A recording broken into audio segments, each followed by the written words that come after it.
자식에게도 경영권을 물려주지 않겠습니다. 눈물을 뚝뚝 흘리면서 더 이상 경영하지 않겠다고 선언하고 이미 팔기로 약속까지 하고 시장도 쾅쾅 찍었는데 그 딜에 노쇼를 했습니다. 어떤 기업이냐고요? 우리가 너무나도 잘 아는 뉴스의 단골 손님 남양유업입니다.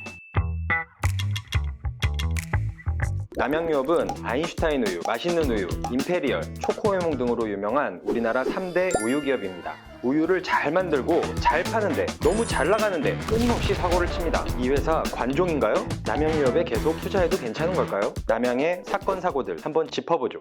남양유업은 2013년 영업사원이 지역 대리점 점주에게 자사 제품을 밀어내게 하는 녹취록이 공개되면서 장사 이래 가장 큰 위기를 맞습니다. 망해 망하라고. 그게 영업관리 소장으로서 할 말이야 그게? 당신은 대리점장으로서 그게 할 얘기냐.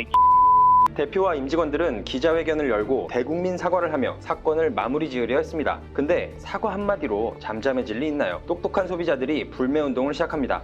남양유업은 제품에 회사의 로고를 숨기는 전략을 펼쳤지만 이를 찾아내는 어플이 등장했을 정도죠. 전년만 해도 600억이 넘는 영업이익을 기록하던 회사는 적자로 돌아서게 됩니다. 이를 통해 남양유업과 오너 일가의 사건 사고가 재조명받기 시작합니다. 부자는 망해도 3대를 간다는 말이 있죠. 갑질 사건이 터지고 2년 만인 2015년부터 다시 영업이익 흑자로 돌아서면서 정상화되는 듯 합니다. 그런데 2019년 또 사건이 터졌어요. 남양유업이 홍보대 행사를 이용해 인터넷 맘카페, 포털 게시판 등에서 메일유업을 비방한 것이 밝혀진 거죠. 2년 뒤 공식적으로 사과하며 메일유업은 고소를 취하했고 사건은 일단락됩니다. 뭐니뭐니 해도 남양유업은 불가리스 아닙니까? 글쎄, 이 불가리스가 국제 글로벌 제약사들이 아직도 정복하지 못한 코로나를 치료할 수 있다니, 이건 노벨의학상을 3번 받아도 모자르죠. 예상하셨겠지만 과대 광고가 딱 걸렸습니다. 이때 하필 또 왜? 회장님의 아들인 홍진석 상무가 회사 돈으로 외제차에 리스비를 내었다는 의혹을 받으면서 돌이킬 수 없는 이미지에 타격을 입습니다.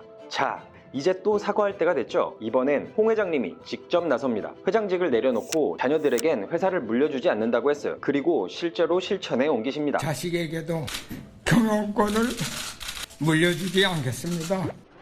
5월 27일 국내 최대 규모의 사모펀드 한행컴퍼니의 주식 전량을 매각하기로 계약한 거죠. 이젠 더 이상 이런 뉴스가 나오지 않을 것 같았습니다. 전 세계에서 돈 냄새를 가장 잘 맡는다던 PEF인데 이런 사건들을 터지게 놔두겠어요? 역시나 주가가 폭등합니다. 30만원 정도 하던 주식을 한 주에 80만원에 사겠다고 하니 당연히 오를 수밖에 없었죠. 한행컴퍼니가 자신이 있었나 봅니다.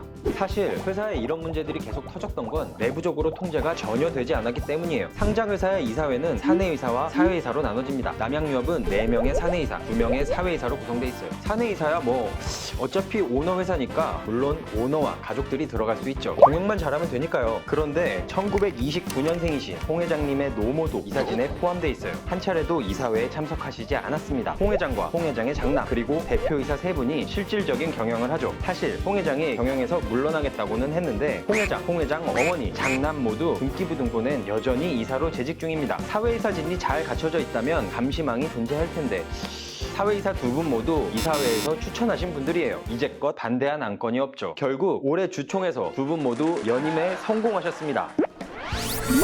큰손인 국민연금도 한때는 남양유업의 주요 지분을 보유한 주주였습니다. 배당 좀 하라면서 남양유업에 주주 제안을 했는데 받아들여지지 않았어요. 오너 지분이 절반을 넘는데 무슨 수로 이깁니까? 올해 주총에서도 사회이사 1명에 대해 반대했는데 역시 졌습니다. 야심차게 남양유업을 바꿔보려 했던 국민연금도 결국 두 손을 들고 떠난 셈이죠. 아무튼 회장님이 지분을 팔고 깔끔하게 탈바꿈할 것으로 예상됐던 남양유업, 홍 회장이 돈을 받기로 한 날 사라졌습니다.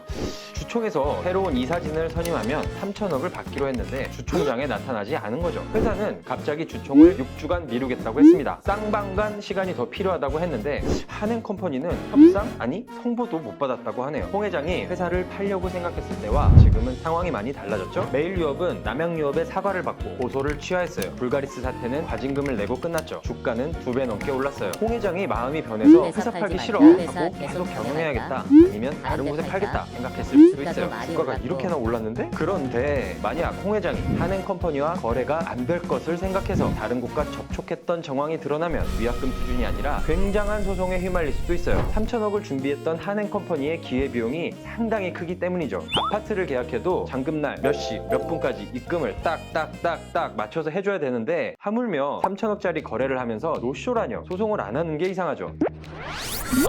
사실 이런저런 사태를 겪으면서 한행컴퍼니 말고 우리나라 대기업들도 남양유업에 관심을 보인 곳이 꽤 있었어요. 홍 회장보다 경영을 잘할 수 있다! 이런 자신감이었겠죠. 물론 3천억? 돈이 넘쳐나는 이런 시장에서 불과 일주일 만에, 아니 며칠 만에 사인할 수 있는 PE들도 상당히 많습니다. 아직은 홍 회장이 회사를 팔 마음을 접었는지 아니면 진짜로 시간이 더 필요한지는 알 수 없어요. 한행컴퍼니는 여전히 사겠다는 입장이죠. 그런데 만약 협상이 제대로 되지 않아서 진짜 소송전까지 이어진다면 남양유업은 이미 소비자 신뢰를 잃었고 투자자들의 믿음도 깨진 지 오래예요. 외국인들이 주식을 팔고 떠나는 걸 보면 알 수 있죠. 이런 회사가 몇 년 동안 지루한 소송전을 진행하면서 과연 정상화할 수 있을까요? 판단은 여러분들의 몫입니다. 영상이 유익하셨다면 구독, 좋아요, 댓글 부탁드립니다. 이상 스튜디오 퍼즐이었습니다.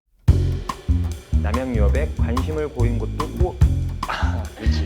구독, 좋아요, 댓글, 좋아요, 구독, 댓글, 좋아요, 구독.